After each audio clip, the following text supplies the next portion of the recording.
Guys, welcome back to our new video. তো তোমরা একটু স্নেহা পেশাল। তো সবার আগে বলো তো তোমরা কেমন আছো? আই হোপ ভালো আছো। আমিও ভালোই আছি। তো দেখো, অন্য দিনের ভিডিওগুলো শুরু করি অন্যভাবে, আর আজকের ভিডিওটা শুরু করছি একদম অন্যভাবে। তার মানে আমি এখানে আমার গোপু সোনাকে ঘুম থেকে উঠালাম। তো ভাবলাম যে চলো আজকে ভিডিওটা স্টার্ট করি আমার গোপু সোনার মুখটা দেখিয়ে। মানে গোপু সোনাই কিন্তু বলতে পারো আজকে আমার ভিডিওটা কিন্তু স্টার্ট করেছিল। তো বলো তো আমার গোপু সোনাকে দেখতে কেমন লাগছে? যাই হোক, এবার আমি গোপু সোনা খাওয়া দিলাম। দেওয়ার পর ভাবলাম যে চলো এখন আবার দেখিয়ে নিই তোমাকে আমাদের গোপু সোনা আর মা কালী আর আরও যত ঠাকুর আছে সব ঠাকুরদেরকে। তো যাই হোক, সকালে ঠাকুর দিয়ে দিনটা শুরু করলাম। আর এদিকে দেখো বোনও বসে গেছিলো ড্রয়িং করতে। ওকে অনেকবার বললাম যে তোর ড্রয়িং খাতাটা দিয়েই আমি শেয়ার করে, কিন্তু ও দিল না। আচ্ছা চলবে।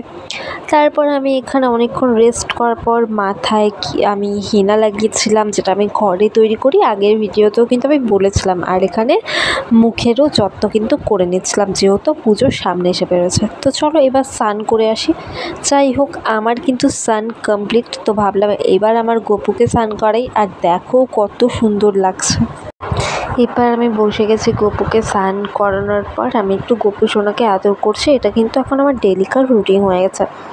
স্নান করার পর একটু আদর না করলে আমার জন্য মনটা একদম ভালো লাগে না। আর কে কে আছো বলো তো আমার মতো যারা স্নান করে পুজো দাও? আমি জানি অনেকেই তাও আর কি জিজ্ঞেস করলাম, ইচ্ছে করলো। তো এদিকে দেখো, আজকে যেহেতু একাদশী ছিল, তো মাকে তো আমি চালের গুঁড়ো জিনিস দেবো না, সেজন্য এখানে আমি কিন্তু মিষ্টি দিয়ে দিলাম। তারপর আমার পুজোটা কমপ্লিট করে আমি বসিয়েছিলাম, ল্যাপ খাচ্ছিলাম। তো ভাবলাম যে চলো ভিডিওটা এখানে আপাতত বন্ধ করে আমি একটু ঘুমিয়ে নিই। দেন তারপর ওই 4:30-5টা নাগাদ ঘুম থেকে উঠে ভাবলাম যে চলো এবার জামা কাপড়গুলো উঠানো যাক, কারণ এই আকাশের মধ্যে ভর্তি মেঘ, যেমন করে বৃষ্টি আসছে। নাহলে এরপর মায়ের কাছে সত্যি বলতে ভীষণ বকাবকি খেতে হবে। তাই কাজ ফেলে রাখবো না, তাড়াতাড়ি করে আমি আমার মতো কিন্তু কাজগুলো কমপ্লিট করে ফেলছিলাম। যাই হোক, দুপুরবেলা আমি একবার স্কিন কেয়ার করেছিলাম। আর এটা কিন্তু বরফ, এটার মধ্যে নিম পাতা আর হলুদ দেওয়া ছিল। তো সেটাকে আমি ফ্রিজে রেখে দিয়েছিলাম, যাতে ভালো করে বিকালবেলা কিন্তু আমি মুখের মধ্যে দিতে পারি। বরফ লাগানো তো জানোই যে আমাদের স্কিনের জন্য কতটা ভালো। তো এটা দিয়েছিলাম, তার কারণ হলো আমার স্কিনে কিন্তু দুনিয়ার ব্রণ উঠেছিল হঠাৎ করে, জানি না। তো যেহেতু নিম পাতা আমাদের কিন্তু স্কিনের জন্য অনেকটাই ভালো, তো ভাবলাম যে চলো তাহলে এটাই স্কিনে অ্যাপ্লাই করা যাক। আর এইদিকে দেখো পুরো কালো মেঘে ভরে গেছে। বৃষ্টিটা কিন্তু তেমন করে খুব একটা হয়নি, বাট এত কালো করে এসেছিলো আমি তো ভেবেছিলাম মনে হয় ঝড়ই আসছে। যাই হোক চলো, ঝড় আসুক বৃষ্টি আসুক, আমি যখন স্কিন কেয়ার করতে শুরু করেছি তাহলে তো সেটাকে আমার কমপ্লিট করতেই হবে। হ্যাঁ, তারাও এটা কিন্তু আমার লাস্ট না, এরপরে কিন্তু আরও 2টা স্টেপ কিন্তু আমি ফলো করব। যাই হোক, যখন এটা খুঁজছিলাম তখন কিন্তু নিম পাতাগুলো সব আমার স্কিনের মধ্যে কিন্তু লেগে যাচ্ছিলো। দেখো আমার মুখের অবস্থাটা একটু এমনটা ছিল।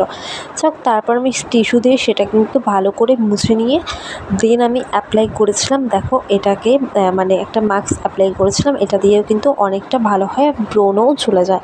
দেন দেখো আমার স্কিনটা কিন্তু কতটা গ্লেজ দিচ্ছিলো। হ্যাঁ, আমার মোবাইলের ক্যামেরাটা যত অতটা ভালো না, তবে আমি যতটুকু পেরেছি ততটুকু কিন্তু আমি তোমাদেরকে শেয়ার করার চেষ্টা করেছি।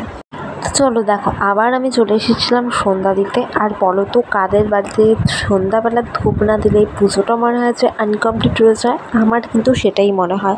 তো সেজন্য আমি প্রত্যেক দিন সন্ধ্যাবেলা কিন্তু ধূপ জ্বালাবো। মানে কোনো কিছু জ্বলাই বা না চলে, ধূপটা ঠিকই জ্বালাবো। তো চলো আজকের মতো টাটা, দেখা হচ্ছে আবার নেক্সট ভিডিওতে। ভালো থেকো, সুস্থ থেকো।